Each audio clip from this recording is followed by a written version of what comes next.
जब से नेट पर सब पुस्तकें उपलब्ध हो गई और लोग ज्यादा पढ़ लिख गए, तब से शास्त्रों के प्रति हीन भावना, उनके प्रति श्रद्धा, उनके प्रति विश्वास, उनके प्रति प्रेम, उनके प्रति समर्पण, उनके प्रति श्रद्धा, उसमें बहुत कमी आ गई। आप मांस भक्षण का निषेध करिए, देखिए तमाम लोग कहेंगे अमुक पुराण में मांस खाने की बात लिखी है, अमुक पुराण में मांस खाने की लिखी है। कितने दुर्विनीत दुष्ट हृदय तो ऐसे भाग्यहीन हैं जो गोमांस तक खाने का समर्थन करने लग जाते हैं, प्रमाण ग्रंथों का देते हैं, अमुक पुस्तक में लिखा, अमुक पुस्तक में लिखा।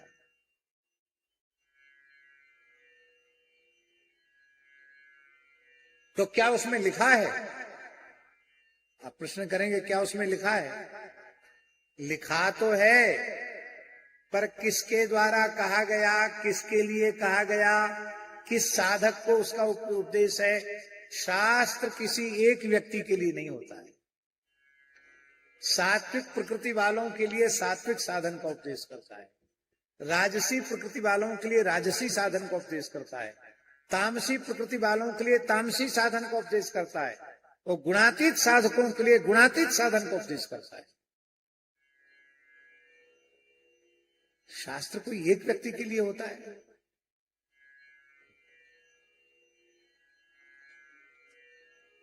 फिर उस प्रकरण में उसका क्या अर्थ है? शब्दों के अनेक अर्थ होते हैं, तो ऐसे शब्द ही क्यों डाले गए शास्त्रों में? परोक्ष प्रिया ही देवा, देवता परोक्ष प्रिय होते हैं। प्रत्यक्ष में अर्थ उसका कुछ दूसरा निकलता है, पर जो प्रत्यक्ष में अर्थ है वो नहीं है।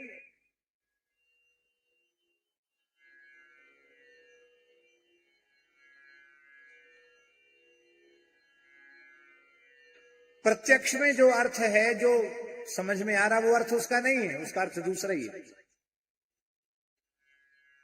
जैसे हम आपको दें, एक उदाहरण दें, श्रीमद् वाल्मीकि रामायण का मूल पारायण करने वाले भी इसी तरह से भ्रमित हो जाते हैं।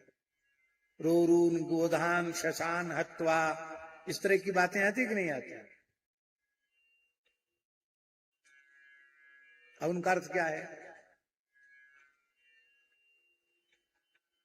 मांस माने क्या होता है? बहुत ध्यान से सुने, उत्तराखंड के लोग ज्यादा ध्यान से सुने। फल का जो गूदा है, गुठली छिलका निकाल दिया गया है, फल का जो गूदा भाग है, सार भाग है, उसको मांस कहते हैं। आपको पता है ये बात? आप तो उसी को मांस मानते हैं।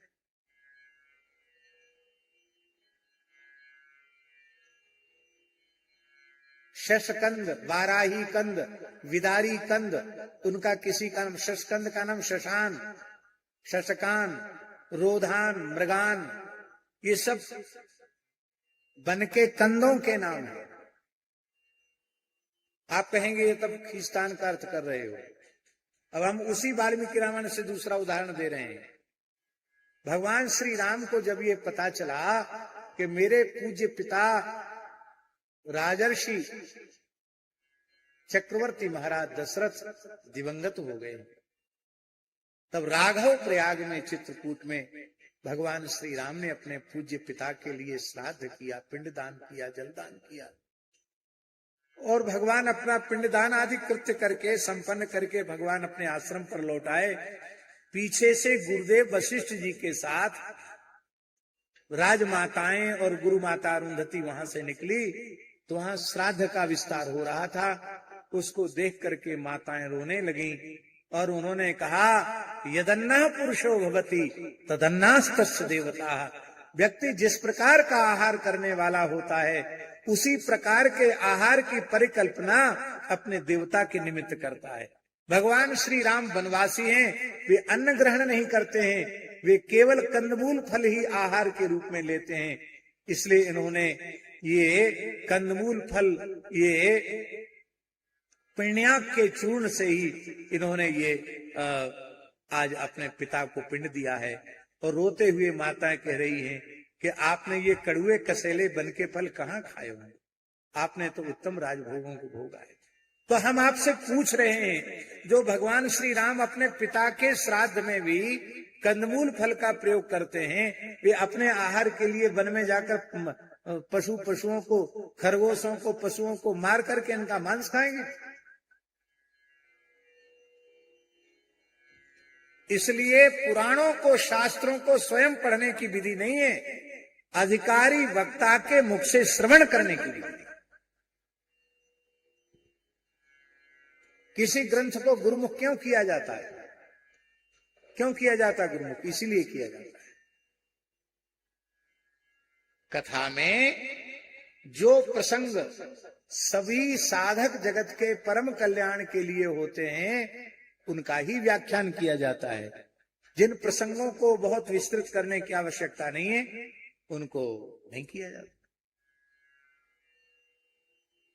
हमारे वृंदावन के एक बहुत बड़े विद्वान हैं भागवत के, पंडित श्री बसंत शास्त्री जी। पिताजी जानते हैं उनको, यमुना मंदिर में कुछ समय भागवत पढ़ाई हुई। श्री बसंत शास्त्री जी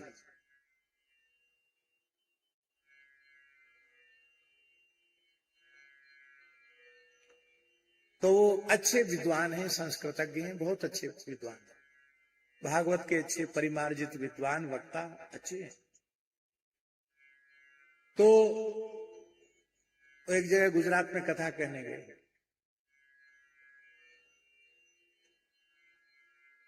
और संभवतः डोंगरी जी थे या कृष्ण श्री पूज्य श्री कृष्ण शंकर शास्त्री जी, दादाजी से हमें विस्मृति हो रही है।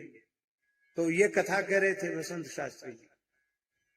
तो पंचम स्कंद में जो आग्नेयद्र के सामने ब्रह्मा जी की भेजी हुई अप्सरा आई है, उस अप्सरा का साहित्यिक वर्णन करने लगे।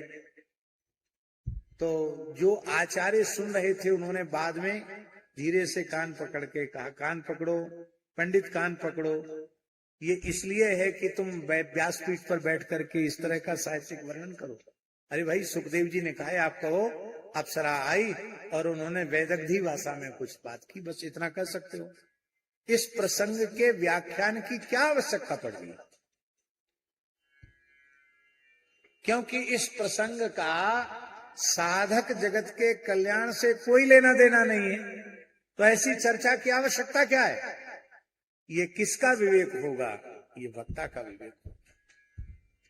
इसलिए जे गावहीं यह चरित संहारे, ते यही ताल चतुर रखवारे।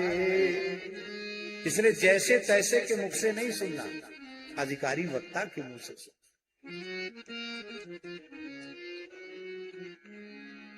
अब तो सब मनमानापन हो गया है, मनमानापन हो गया। बहुत दुख की बात। हम इस प्रसंग में बोल रहे थे कि मेघ, संत मेघ हैं और वेदादि शास्त्र खारे समुद्र के समान है। तो जितना अंश जीव के परम कल्याण के लिए उपयुक्त होता है, उतने ही अंश को वो उपदेश के रूप में, उपदेशामृत के रूप में उसकी वर्षा करते हैं। अभी हम रोज पाठ तो नहीं चल पा रहा, बहुत शिथिल हो रहा हमारा नियम शरीर की स्थिति के कारण, नहीं तो अभी क्रमशः अग्नि पुराण का पाठ कर रहे हैं। अब अग्नि पुराण में इतना तंत्र मंत्र का वर्णन है, बहुत ज्यादा तंत्र मंत्र का वर्णन है। हम वही आपको सुनाने लग जाएं, ऐसा कर देने से मारण हो जाएगा, मोहन हो जाएगा, उच्चाटन हो जाएगा, वशीकरण हो जाएगा, उत्तंभन हो जाएगा, उन्मादन हो जाएगा, उत्पीड़न हो जाएगा, तो उससे हमारा क्या फायदा हो जाएगा, आपका क्या फायदा हो जाएगा? कि हम आपको शुद्ध सात्विक भगवान की उपासना छुड़ाकर मसान में पहुंचा दें, इससे क्या लाभ होने, किसका क्या लाभ होने वाला है? तो भगवान व्यास की वाणी है, इस श्रद्धा से हम पाठ कर रहे हैं और श्री सीतारामचंद्रार्पणमस्तु कर रहे हैं। लेकिन जो बात, उसमें भी जो बात सबके कल्याण के लिए उपयुक्त होती है, उसको हम सुनाएंगे। इसीलिए व्यास जी को महाभारत और 17 पुराणों की रचना के बाद संतोष नहीं आया कि हमने कुछ ऐसी बातें भी लिख दी हैं कि उनको ही लोग ग्रहण करेंगे।